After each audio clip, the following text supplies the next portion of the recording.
Pensemos por un momento en un continente entero al borde del abismo, con las grandes superpotencias moviendo sus piezas en el tablero. Justo en ese momento, un diplomático peruano, Raúl Porras Barrenechea, se pone de pie y da un discurso que busca cambiar el rumbo de la historia. Vamos a meternos de lleno en sus palabras y en ese increíble llamado a la razón. Para entender la dimensión de esto, tenemos que viajar a 1960. El Caribe, en ese entonces, no era solo sol y playa, era un verdadero polvorín ideológico. Las superpotencias globales proyectaban sus sombras sobre la región, y cualquier pequeña chispa local podía, literalmente, provocar un incendio a escala mundial. Y ojo, que no era un solo problema. Eran varios conflictos ocurriendo al mismo tiempo, casi como una tormenta perfecta. Por un lado, teníamos la tensión que no paraba de crecer entre la Cuba de Castro y los Estados Unidos. Al mismo tiempo, el brutal régimen de Trujillo en República Dominicana estaba amenazando directamente a Venezuela, y flotando sobre todo esto, una posibilidad nueva y aterradora: que la Unión Soviética metiera sus manos directamente en América. Y bueno, en medio de todo este caos, de repente una voz pide la palabra, la de Perú. Y su propuesta no era para buscar culpables ni para echar más leña al fuego. No. Era algo mucho más radical: convocar a todos para encontrar juntos un camino de vuelta hacia la paz. La idea central era simple, pero potentísima.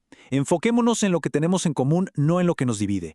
La propuesta peruana, como dijo el propio Porras, buscaba una absoluta neutralidad.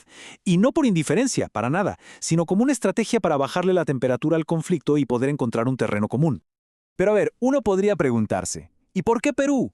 ¿Qué lo hacía pensar que podía mediar en un lío de ese calibre? Bueno, aquí es donde la historia se pone realmente interesante. La postura de Porras no fue una improvisación del momento, estaba basada en una tradición diplomática peruana larguísima. Lo que hizo Porras fue conectar los puntos a lo largo de la historia, y es fascinante cómo lo plantea. Argumentó que desde los incas, que según él unían pueblos sin destruir su identidad, hasta el siglo XIX, cuando Perú fue anfitrión de cumbres para defender la independencia de todos, el país siempre tuvo esa vocación por la solidaridad y la defensa del continente. Y todo este recorrido histórico nos lleva a un punto central, a la pieza clave de su discurso, un principio legal que para él era el verdadero escudo protector de todas las naciones americanas, tanto las grandes como las pequeñas. El principio de no intervención. La idea es sencilla: ningún país tiene derecho a meterse en los asuntos de otro. Punto. Para las naciones más pequeñas, esto no era solo una idea bonita en un papel, era literalmente su principal defensa contra los gigantes.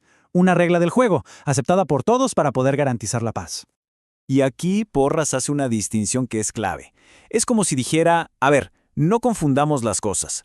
Contrastó la vieja doctrina Monroe, que a menudo se veía como una protección unilateral de un hermano mayor, con el nuevo modelo de la OEA, un pacto entre socios iguales donde la seguridad es responsabilidad de todos en conjunto. Y mucho ojo aquí, porque la carta de la OEA es súper específica. No intervención no significa solamente no enviar tanques, significa no ejercer presión política, no ahogar económicamente a otro país, no imponer una cultura. Es una prohibición total a cualquier cosa que pueda vulnerar la soberanía de una nación. Muy bien, ya tenemos el contexto, la historia, el principio legal. Ahora, la pregunta del millón: ¿cómo se aplicaba todo esto a la crisis que se estaba viviendo? ¿Cuál era, en concreto, la salida que proponía Porras para evitar el desastre? Y lo más interesante es que Porras no propuso un castigo, ni buscó un ganador. En ese ambiente cargadísimo de miedo y de acusaciones cruzadas, su propuesta fue radicalmente distinta: un llamado a la calma, a la cooperación y, sobre todo, a usar la inteligencia. Su plan, en esencia, tenía dos frentes. Primero, atacar la raíz de los conflictos, la pobreza y la desigualdad que generaban tanto descontento social.